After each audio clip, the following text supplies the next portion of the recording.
Banyak sih sebenarnya pembicaraan yang kemudian muncul di Twitter. Mereka membicarakan, lu di usia 18 tahun ngapain aja sih?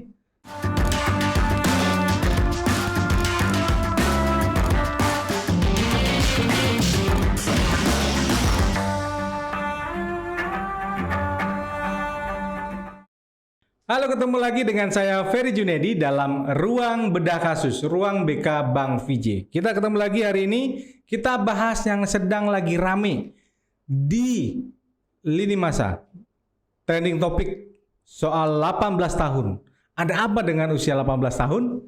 Nah, banyak sih sebenarnya pembicaraan yang kemudian muncul di Twitter. Mereka membicarakan, lu di usia 18 tahun ngapain aja sih? Nah, ada yang kemudian bilang 18 tahun gue diputusin sama pacar nih misalnya. Ada juga yang ngomongin 18 tahun gue udah mau kuliah. Atau 18 tahun, nah banyak macam sih sebenarnya peristiwa-peristiwa penting bagi seseorang di usianya yang ke 18 tahun. Dan hari ini lagi rame orang bicara tentang 18 tahun. Lu ngapain aja 18 tahun? Tapi kali ini kita akan membicarakan sesuatu yang berbeda dengan apa yang kemudian diobrolin dalam Twitter. Kita akan bicara tentang 18 tahun dari sisi hukum. Ada apa dengan usia 18 tahun dan apa pentingnya usia 18 tahun di dalam hukum. Nah, inilah yang kita akan bahas tentang usia 18 tahun. Nah, gue mau tanya sebenarnya pada lu kalian ya. Kira-kira usia dewasa itu berapa sih seseorang dianggap dewasa? Ada yang tahu berapa usia dewasa menurut hukum bagi seseorang? Ada yang kemudian bilang usia dewasa itu 17 tahun, sweet 17. Jadi seorang yang 17 tahun itu menjadi isu yang penting begitu kan, seseorang usia 17 tahun dan sebagainya. Karena di usia 17 tahun lu udah bisa punya KTP sendiri. Jadi seseorang yang sudah punya KTP di usia 17 tahun.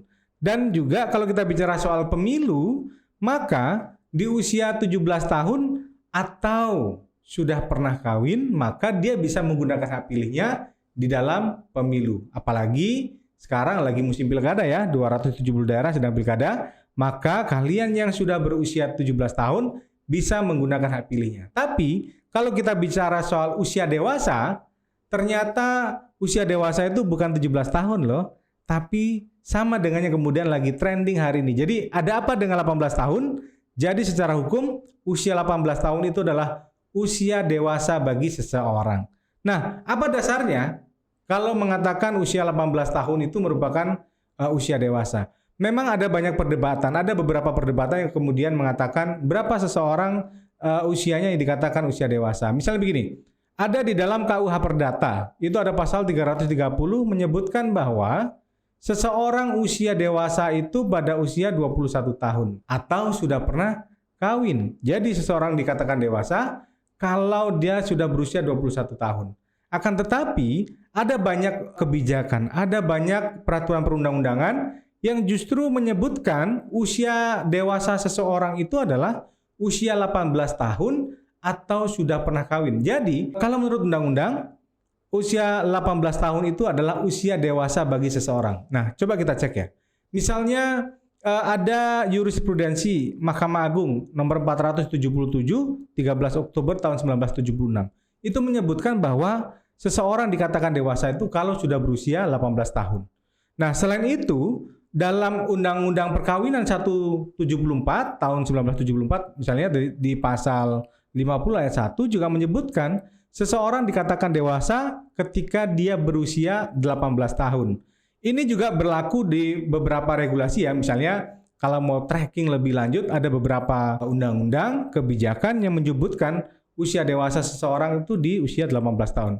Misalnya ada pasal 1 ayat 1 Undang-Undang 23 tahun 2002 tentang perlindungan anak misalnya. Di situ didefinisikan bahwa anak itu adalah yang belum berusia 18 tahun. Artinya mereka yang sudah di usia 18 tahun tidak bisa lagi dikatakan sebagai anak-anak. Yang itu berarti dia merupakan dianggap sebagai orang dewasa. Ada juga Undang-Undang 30 tahun 2004 tentang jabatan notaris di pasal 39 ayat 1 misalnya menyebutkan usia dewasa seseorang adalah 18 tahun. Nah, dari beberapa ketentuan ini memang ada perdebatan. Tadi KUH Perdata menyebutkan 21 tahun. Akan tetapi ada banyak juga undang-undang, peraturan perundang-undangan yang menyebutkan usia dewasa seseorang itu di usia 18 tahun. Nah, dalam praktek yang kemudian berkembang, misalnya di lapangan ya, orang ingin mengajukan izin kepemilikan atas tanah dan sebagainya, ketika dia masih berusia di kurang dari 21 tahun, dia dianggap tidak dewasa. Meskipun ada beberapa regulasi yang kemudian mengatakan 18 tahun sudah dewasa begitu. Karena itu ada surat edaran Menteri Agraria dan Tata Ruang nomor 4/SE1 tahun 2015, itu surat edaran ya tentang batas usia dewasa dalam rangka pelayanan pertanahan, itu menyebutkan seseorang dikatakan dewasa setelah dia berusia 18 tahun. Jadi pertanyaannya, 18 tahun sudah ngapain saja? Nah, ini penting sebenarnya untuk melihatnya secara hukum. Jadi bukan hanya soal apa momen-momen penting di usia 18 tahun. Nah, kalau secara hukum, kenapa kemudian perlu penentuan batas usia dewasa?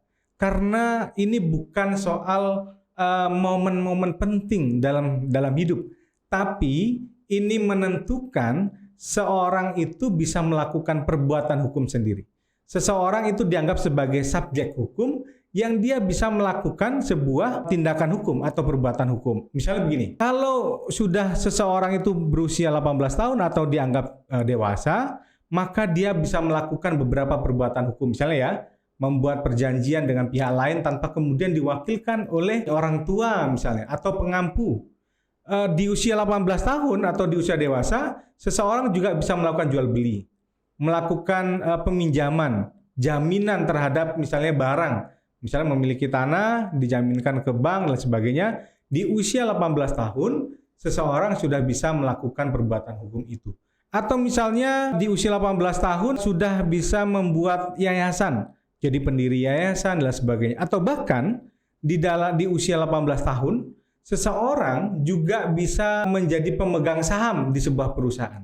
Nah, ini kan merupakan perbuatan-perbuatan hukum yang penting bagi seseorang, sehingga perbuatan hukum yang dilakukan itu dianggap sah secara hukum karena subjek hukumnya, orang yang melakukan perbuatan hukum itu adalah orang yang cakap menurut hukum, salah satunya adalah karena sudah dewasa. Jadi, di usia 18 tahun sudah ngapain?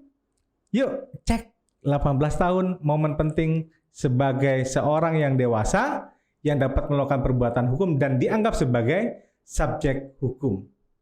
Sampai ketemu di ruang bedah kasus berikutnya, kita bahas sesuatu yang ringan. Jangan lupa tonton terus Ruang BK, Ruang Bedah Kasus Bang Vijay. Sampai ketemu lagi.